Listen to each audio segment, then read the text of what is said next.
It's PS Plus Extra and Premium time once again. The mid-month update that both adds games into the catalogue and takes a handful away too. I'll tell you about each of them, and all I ask in return is a cheeky like on this video. Please and thank you. The following games will join your collection on Tuesday, October 15th. I'm Adam. Hello there. Let's start with the extra tier. Kicking off the month is Ghostbusters Spirits Unleashed on both PS4 and PS5. A 4 versus 1 asymmetrical outing, following the formula of games like Dead by Daylight and Friday the 13th. But this time, the Ghostbusters hunt down the Spectre aggressively across 5 maps. As the ghost, we must haunt locations until no human dares enter, flying through walls, possessing items, alongside other skills depending on which ghost you choose. Meanwhile, the 4 other players strap on a proton pack and carefully track the ghost and catch it within the time limit. On release, the game suffered massively from poor balancing, but now, a year later, those issues are said to be gone. Will you give it a try? Reviewers say Ghostbusters Spirits Unleashed is a 7 out of 10 game. Sticking with spooky games, one I wholeheartedly recommend is Dead Island 2, both on PS4 and 5. After surviving a plane crash, we are trapped in LA among an ever-growing zombie horde spanning the hills to the beaches. We are looking for a way to escape and help NPCs survive by utilizing almost anything as a weapon. 90% of the game is melee, but there are some firearms too, and creating some bizarre weapons to maim and dismember the local zombies is the highlight. Running across 10 different zones, including the LA sewers and military checkpoints. Dead Island 2's story is quite lackluster, but it makes up for that with some of the most satisfying combat you'll play this year. The highlight for me was the co-op modes and teaming up with a friend. We honestly laughed for hours playing this game. Good times. Dead Island 2 reviews average out at 7.5 out of 10. But wait, there's more Halloween themed games this month. Fans of The Dark Pictures can play the final part of that saga, known as The Devil in Me, on both PS4 and PS5. Playing in the same vein as the much loved Until Dawn, a cinematic interactive story in which our decisions drastically change that narrative and ultimately decide who lives and who is unalived in devilish ways.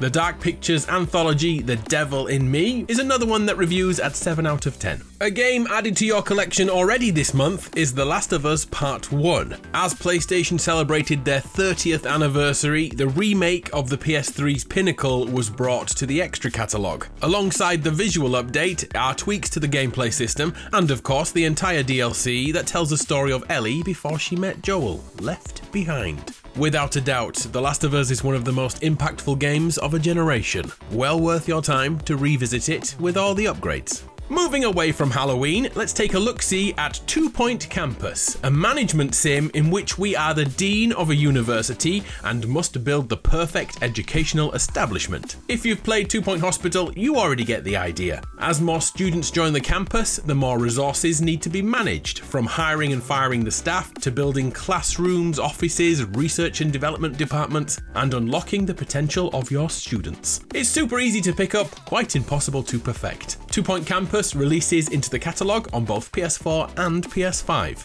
Fans of point-and-click adventures, be sure to check out Return to Monkey Island on the PS5, bringing back Guybrush Threepwood, a kinda pirate who sails the sea and visits islands. The story evolves by chatting with NPCs and collecting items, and most of the time you won't have a clue what the item does until the very moment you use it. Nostalgia is playing a huge part in this sequel, but it's safe to say the narrative is just as good as the original game, with reviews averaging at 9 out of 10, making Return to Monkey Island the highest rated game of the month. A game which is equally loved and totally misunderstood is Gris. It's a watercolor themed adventure platformer that focuses on grief and loss. Instead of following a traditional story with dialogue and meaningful interactions, Gris uses symbolism, like watching a grey world slowly coloured in over time and brought to life before your eyes. The young girl's abilities evolve through the story thanks to the dress that she wears. Abilities are manifested by it, which then impact puzzles.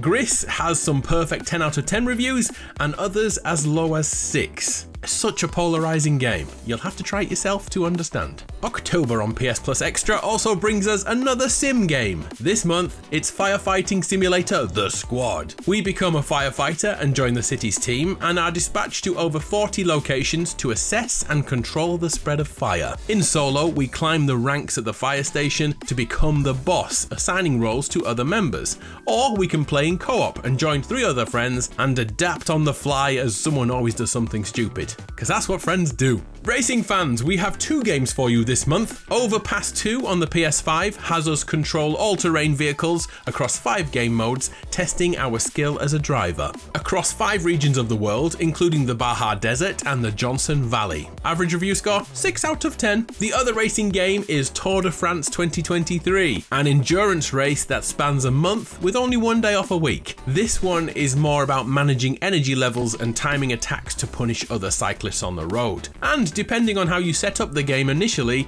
stages can last entire days. Definitely a game for the purists. And finally on Extra, the return of Tom Clancy's Ghost Recon Wildlands, the open world military shooter that has your unit try and take down an evil dictator by coordinating attacks with your teammates. Those can be AI or real players. Every completed mission unlocks a new weapon or armament, and slowly you become a total wrecking ball of a soldier. Man, I loved this in 2017. So, you've got this far through the video and you're still not sure what to play. Well, let me suggest a game for you that you may have missed in the past. And as it's spooky time of year, I reckon it's a great time to revisit Returnal, the bullet hell with a psychological horror twist in which we play as Celine, who crash lands on an alien planet and must find a way to escape. Playing as a roguelike, each time Celine starts a new run, her upgrades are taken away, but some do stay forever, like an energy beam sword. In later updates, Returnal received a 2-player mode ascending the Tower of Sisyphus alongside a friend, which makes this game much less frightening and quite a social experience, to be honest. There's a few really clever twists in the story which will stay with you for a very long time. I highly recommend Returnal, both for new players or someone going back to sample the co-op mode. Out now on PS Plus Extra. Alas, it's the time in the video where games leave the subscription, and this lot are going on October 15th. On the PS5, Gotham Knights walks away. The open city action game tells a tale of life after Batman, playing as one of his 4 proteges, Robin, Batgirl, Nightwing and Red Hood. I was holding off on playing this until a 60 FPS patch released. It never did, and so this dynamic foursome are going away. Over on the PS4, it's lights out for Little Big Planet 3, which isn't only leaving PS Plus, it's being delisted completely. Little Big Planet 3 is going away forever. If that hurts you like it does me, well, it is purchasable for another 2 weeks and will remain playable on your consoles. But as of the last day of October, Little Big Planet 3 will never be purchasable again, and that makes me sad. Elsewhere, The Evil Within officially leaves the catalogue after being accidentally removed a month ago. And look, it's just before Halloween. A total of 6 Dragon Quest games are being yeeted from Extra, both builder games, 3 versions of the Heroes games, and Echoes is going too. Fighting game fans, you will lose Ultra Street Fighter 4 in 6 days, and the Monster Hunter style Suikoden Kiwami leaves too. And finally, bye-bye to R-Type Dimensions. You have until about midday on the 15th of October to get your fill of any of these games. Goodbye forever, Little Big Planet 3. Okie dokie, let's move over to the premium and deluxe tiers of PS Plus and the ever-growing classics catalogue. The highlight of the month is Dino Crisis, the iconic PS1 game from the 1990s that has been left in the shadow of Resident Evil for 20 years now. If you're new to Dino Crisis, it plays just like an OG Resident Evil game, but instead of the countless zombies, the island here is filled with hungry dinosaurs. As part of a Spec Ops unit, we are here to search for answers and to not be eaten while we walk around Jurassic Park. The hope is this may be the first step to resurrect that series. We shall see. From the PS2 era, we have Siren, the spooky supernatural themed game that shares a great deal of similarities with Silent Hill. A cool mechanic back then saw the butterfly effect, which impacted the perspective of future playthroughs using other characters. If being scared and being stealthy is your thing, try Siren. Over on PSVR 2 this month is The Last Clockwinder, a horticultural game in which we grow plants and slowly evolve an assembly line. Our actions are copied and transferred into robots who then take over from us. It's like Ed Sheeran and his loop pedal, but instead of sound, our actions are duplicated instead. And finally, one more, we saw R-Type Dimensions removed from PS Plus about 2 minutes ago. Well, it's back again, but this time the EX version, supporting both solo and co-op play. I'm certain you've had enough of my voice by now, so I'll get out of your ear holes. I'm Adam, you're awesome, it's been a pleasure. See ya!